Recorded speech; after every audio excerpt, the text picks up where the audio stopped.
I have 6 o'clock on Monday, August 26, 2024. I will call this Clifton Independent School District Board meeting to order. At this time, we have Mr. Montez, Ms. New, Nick, Mr. Brown, and Ms. Willman all present, with Mr. Domel arriving later, Mr. Ritzman and Dr. Zulke not present. Do we have anyone in open forum? Mr. Jackson, is there anyone? Nope. No, we are good. So, item number three, discussion and consideration of the 23-24 final budget amendment and designation of general fund balance. Oh, with Mr. Domel arriving at 6 o'clock.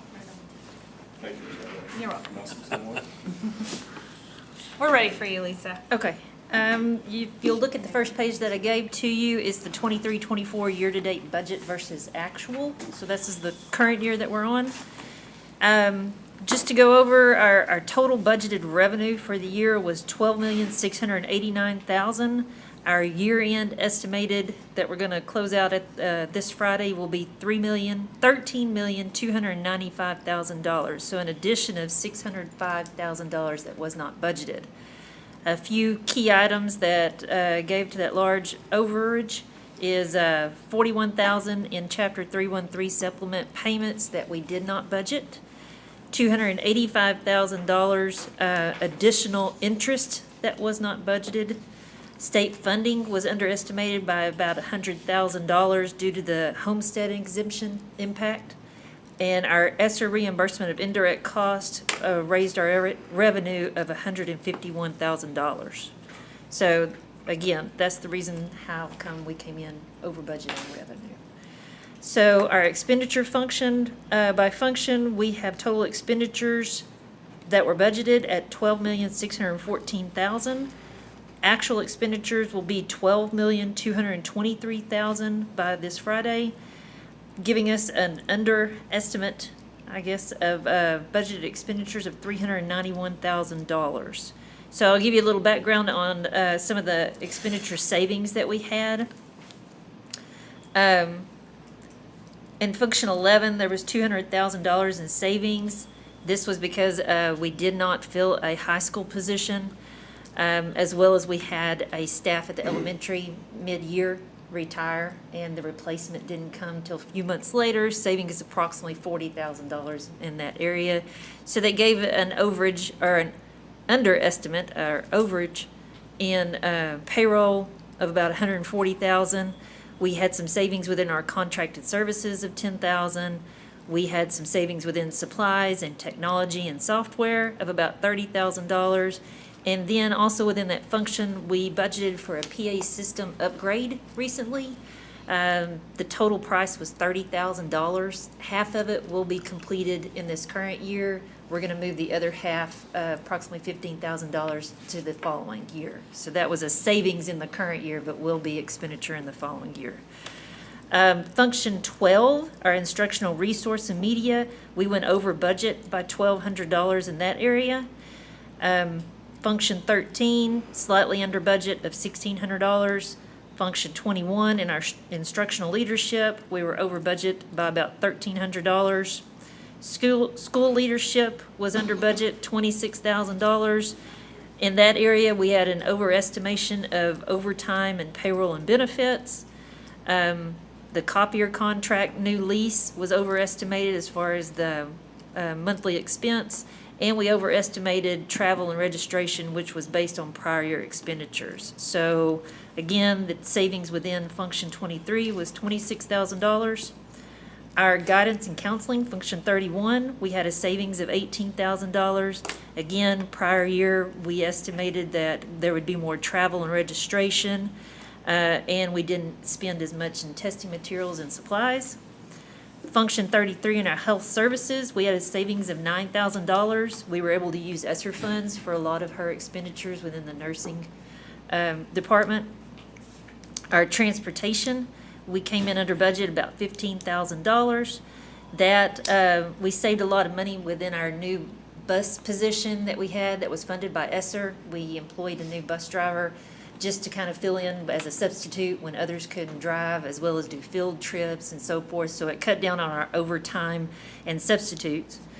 In addition to, we overestimated our fuel and tire and supply costs, which was again based on prior years. So there was a savings of approximately $15,000 there. Our extracurricular, we saved $25,000. There was an overestimation on extra duty as far as UIL, extra pay, and other benefits. And we overestimated our travel expenditures, awards, and fees. So there was a savings. In Function 41, we had an $11,000 savings. That was mainly based on prior year. We budgeted for more board expenditures as travel and registration, and that didn't happen. Appreciate that. Function 51, plant and maintenance operations, we had a savings of $18,000. That was based mainly on a position that left the school district in January, and they did not replace him. Our security and monitoring, we saved $27,000. That savings came from an increase in, what we did is we increased the budget to accommodate for a safety conference that several people were going to go to, but then we ended up using a safety grant that was awarded to us in April. So we saved the money that we had allotted to spend there, as well as we were also, within that safety grant, we paid for our security app and Guardian training. So that saved us approximately $27,000. Data processing, a small savings in our software expense. Debt service, we still have, I think, two more payments to go within our leases. Our facilities and construction, we saved $12,000. Basically, we cut back on maintenance and repair, and we overestimated on our HVAC, which just this last week one went out. So there's still a little bit more expenses that might occur within that area. So our total expenditures for the year end was $12.2 million, which was under budget of $391,000. We have some lease proceeds, there was a small difference within the budget, and then our transfer out to food service will be approximately $95,000 as compared to the $115,000 that was budgeted. So again, a savings of $19,000. So it looks like we will close the year with an addition to fund balance of $1,015,000.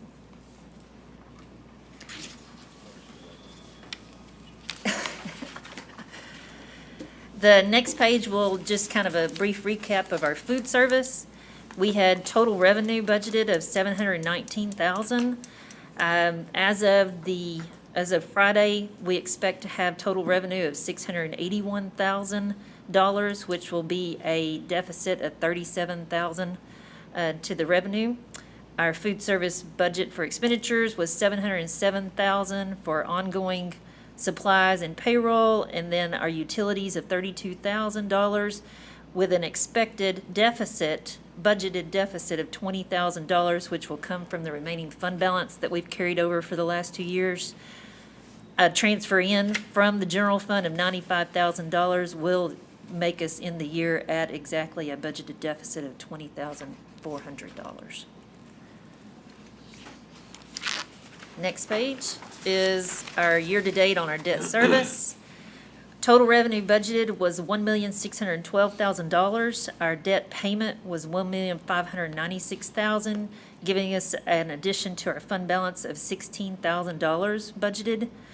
For year end, we had $1,790,000 in revenue, and again, our debt payment was $1,594,506, showing an addition to our fund balance of $196,000, mostly coming from, of course, the interest that we made on our fund balance. So the next page will be our final budget amendment request.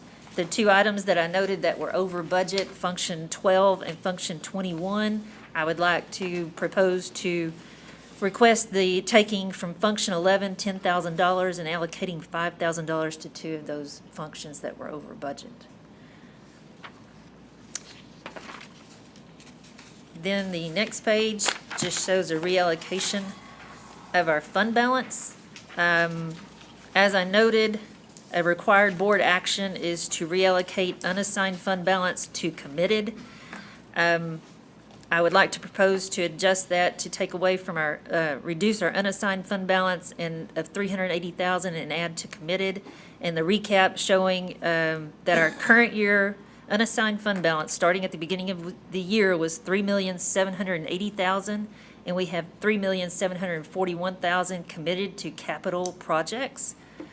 The assignment of fund balance for improvements, it does not require board action, but the $265,000 was basically saying that we are committed already to spend $250,000 to replace the middle school roof, as well as the project for the PA system that's rolling over into the next year. Anytime that you already know what you will spend it on specifically, you have to say that it's committed to those specific items.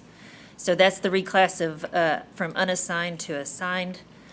And then you have an estimated fund balance change carried forward from the first page that I discussed of $1,015,000.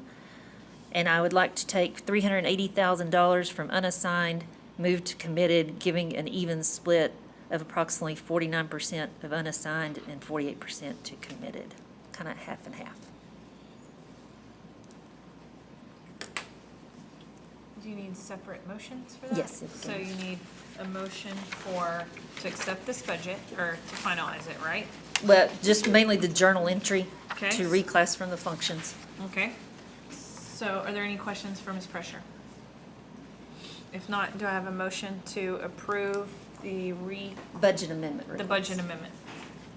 I make the motion that we approve the budget amendment request as presented by Ms. Pressure. I have a motion by Ms. Woolman. Do I have a second? Second. I have a second by Mr. Domel. All in favor, please say aye.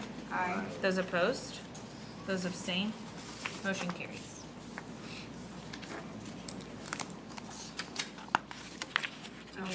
Do you need a separate motion for Yes, the ma'am. committed? For the committed and- request, Okay. yes. So do I have a motion to accept the fund balance commitment request? I make the motion that we accept the fund balance commitment request as presented by Ms. Pressure. I have a motion by Ms. Woolman. Do I have a second? Second. I have a second by Mr. Montez. All in favor, please say aye. Aye. Those opposed? Those abstain? Motion carries. Thank you. Thank you, yes.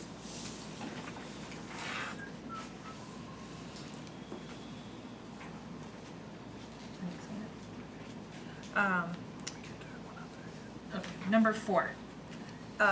Public hearing for proposed 24-25 budget and tax rate, excuse me. Back up. Come on. Okay, so to kind of go back over the proposed budget, it's the next page in your list, single page. Okay. For the 24-25 school year, I have listed and have to have you approve for the general fund, which is our Fund 199, our food service, which is Fund 240, and our debt service is 599. These were the same numbers as far as revenue that I presented last week. We have total budgeted in revenue of $12,878,200 for general fund. The revenue is based on the 2024 taxable values that increased by 9% from last year to current year. The state revenue is based on our average daily attendance of 943.312 students. That's how we ended this current year. We had SPED full-time equivalents of 62.893 and CATE full-time equivalents of 85.749. Those are the three factors that drive our funding. So that being said, $12,878,000 will be budgeted for revenue of instruction. And the expenditures, instruction is $7.6 million. Instructional resources, which is our library, will be $183,000 budgeted. Our curriculum and staff development is $11,000. Instructional leadership, function 21, is $352,000. School leadership, $854,000. Guidance and counseling, $255,000. Health services, $147,000. Transportation, $270,000. Extracurricular, $684,000. General administration is $381,000. Plant and maintenance operations is $1.4 million. Security and monitoring is $98,000. Data processing, $217,000. Debt service, $38,000. Facilities and acquisitions and construction will be $433,000. And intergovernmental charges, which is our BCAD charge of $271,000. So our total operating expenditures will be $13,385,000, which will give us a net operating deficit of $427,000. We expect the food service to have a deficit of $138,000, giving our total decrease to fund balance of $565,000. Last week it was $550,000, and like I said, I just moved over that $15,000 project that will flow into the following year, so that's how come it increased, our deficit increased. So the money that we just saved covers Yes, ma'am. this, correct? Yes, ma'am. Yeah. Do More what? than covers it, yeah. Right, I'm, Right. okay, thank you. On 81, Mhm. the facilities and construction, is that due to the roof, the big increase? Yes, the 250 is in there. The other is, we always have, we budget about 10,000 for painting of some facility, whichever one needs it, I and, was looking at one year to the next, and they had oh, the. yeah, that's the increase. For food service, we estimate a total revenue of $589,000. There will be a slight increase in local revenue just because we increased the paid lunches at the elementary and the high school by 10 cents each. And the increase in expenditures, of course, is from the payroll raises and the stipends that we implemented. And I do want to go back just to recap. General fund, that all staff, except those that were determined by the board, will get a 1% raise. They will also receive a fall and a retention stipend of $1,800. And then our medical contribution increased from $300 a month to $325 a month. So that's the increase. The 18,000 is those two added up, right? Yes, Not 18 of both. no, 18 100. total, 100. 1,800, yes. I really like that. I You really find would. that. You're right. 1,800. We haven't set into effect exactly how much will be in the fall and how much will be our retention, but yes, in total. Also, I will say that there was another change that I did. Last week I said that I reserved $200,000 for 4 positions that had not been filled. We decided to decrease that by 1, so our still open position is funded as budgeted at $160,000. But we had to take some of that money, give a little bit more to supplies, which I had already reduced, as well as we needed some additional CAPE funding. We found a software with our CAPE, for our CAPE package that increased to the tune of about $15,000. So we took the $40,000 and allocated it to most of the functions of instructional and extracurricular. Let's see, where was I at? So back on food service, again, we increased revenue just slightly as compared to the prior year, but the stipend and the raise did increase our payroll, giving us a total budgeted expenditures of $727,000. The addition of $138,000 coming from general fund will give us a increased or decreased fund balance of 0. For debt service, we estimate a total revenue of $1,810,000 and our debt service payment of $1,670,000. So total scheduled expenditures, debt and principal payment due will be $1,595,000. We pay fees of $4,000, and then the additional, how we did the resolution last week to keep it at 17 cents, we estimate additional $70,000 in proceeds, which we will pay to the bond company at that time to reduce our interest in the long run. So total for all 3 funds will be $15,277,000 in revenue, expenditures of $15,702,000, a total net decrease to fund balance of $425,000.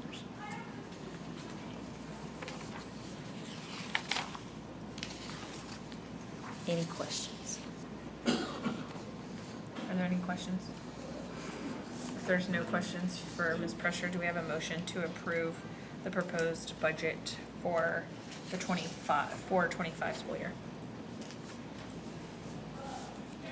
I'll make the motion that we approve the proposed budget for the 2024-2025 school year for Clifton ISD. I have a motion by Ms. Willman. Do I have a second?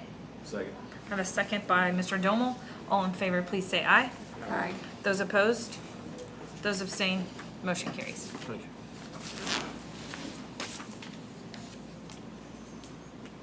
That was number 5, correct?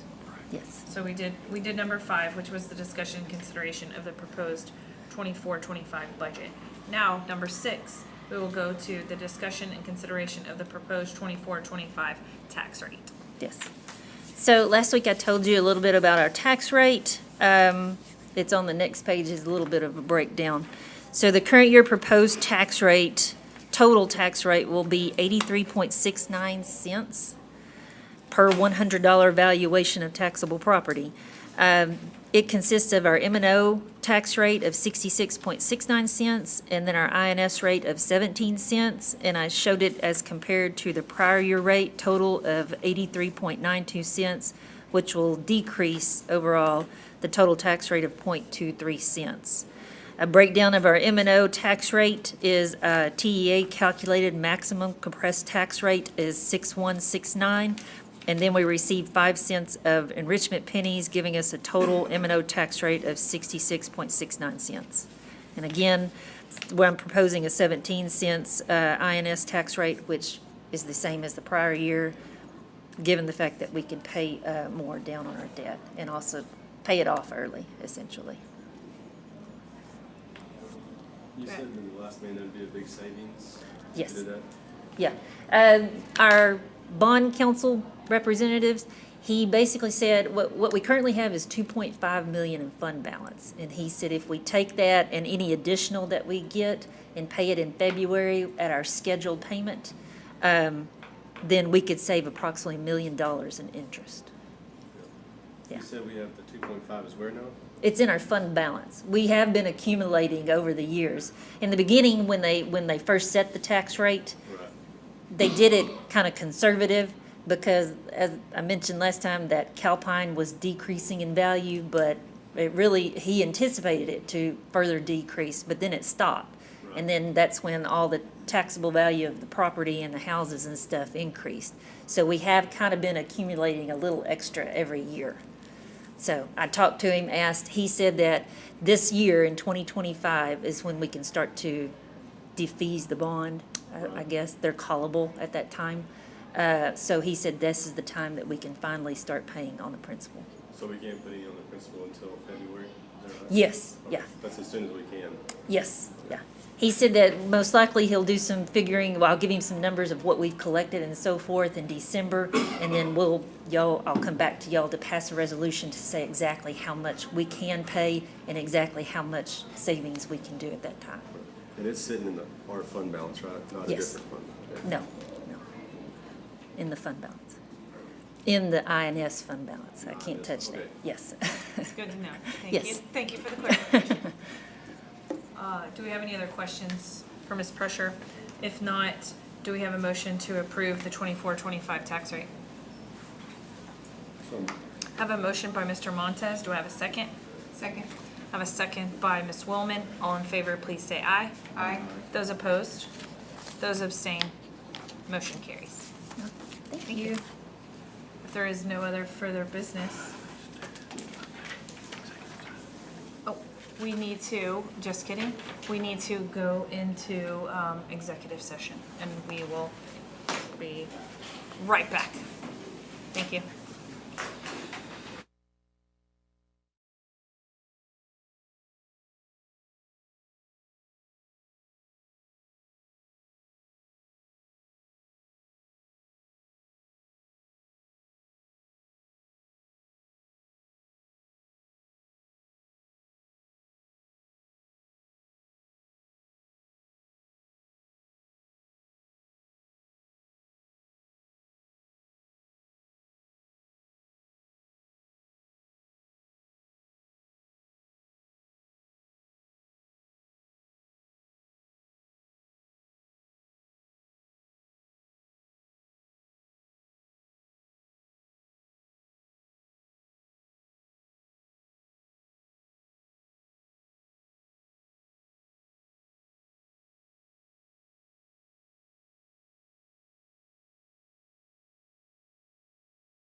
We will come out of executive session.